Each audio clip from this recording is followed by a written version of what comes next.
حي على الفلاح.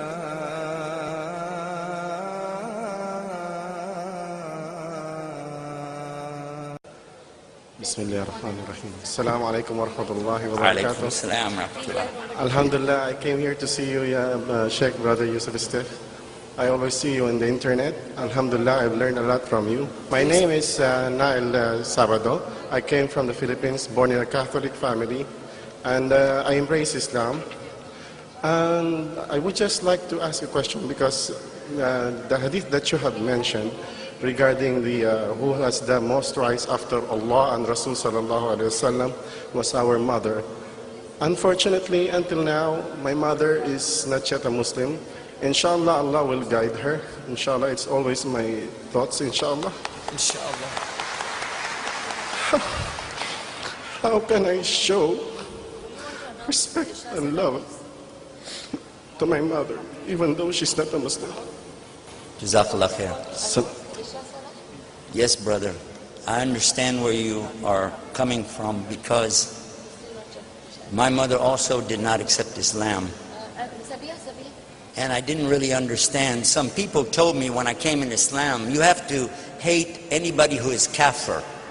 Some people, misguided people, told me you have to hate anybody who is not Muslim.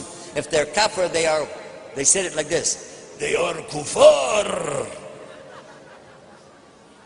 You have to hate them.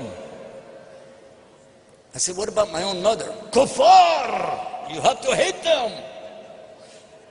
One of the things that this conference is going to show us, all of us, from our dear beloved teachers and scholars of Islam, we're going to find that this is a big mistake, the way that they said it. We as Muslims always hate injustice. We hate dhulm. We hate anything that takes people away from the light of Islam. We hate the people who are doing the haram while they're doing the haram. But you don't have to hate your mother. You don't have to hate your parents. You keep praying for them and you keep asking Allah to guide them.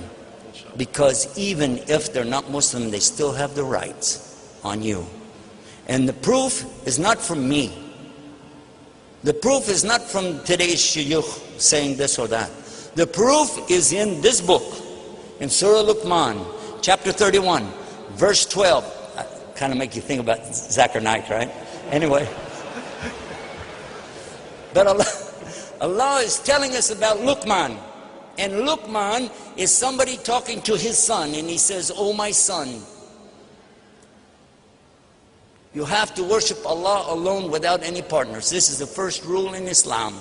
Always that. And obey your parents in everything illa, except if they want you to worship other than Allah. This you can't do.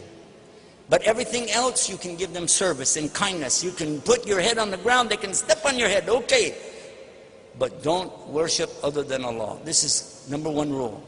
So please, brother, keep giving them service. And don't argue. Oh my God, here's another point. Some brothers told me everything in Islam is debate, debate, debate. So I started debating with my father right away. When I got to Islam, I turned to him with the very same thing that I was debating against Islam. But now I came from the other point. And we would argue night after night. And my father would listen to me, I'm shouting, and he would shout, and I would shout. And some brothers came to my house, some very beautiful brothers. You know what they said? They said, "Don't do this. Your father has rights on you, and you cannot do this. You just give him service and pray for him." Within 1 week,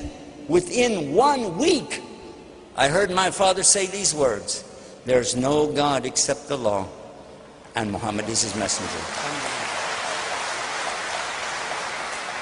Your job and my job is to live the message. Live the message. And let people observe and understand from our action. When the wife of the Rasul sallallahu alaihi wasallam said these words, some people mistranslated it, I think. They didn't give the meaning. But if you would like to see the Quran walking, if you want to see the Quran in action, look to Muhammad sallallahu alaihi wasallam. Do you think it means no? People saw Muhammad, they saw the way he was with the people. They observed something that we all need to know about akhlaq, manners, behavior. Then it's up to Allah. If Allah wants them to be guided, they'll be guided. So show them, give them the real Islam of Islam.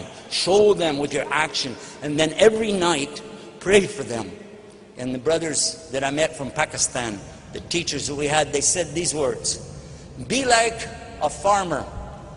Plant your seeds in the day and then water them at night. The seeds are the seeds of the da'wah, of la ilaha illallah. And then in the night you get up and you cry. So it's da'wah in the day and dua in the night. And maybe up to Allah. But before they die, maybe Allah will guide them. I pray for them. I sincerely ask Allah to guide them. Ameen. Ameen ya Rabbil Alameen. Thank you, brother. Please, all of you, pray for his parents. Pray for all those who just haven't got the message yet. Let's make dua for them. Allah help them to see the truth. Ameen.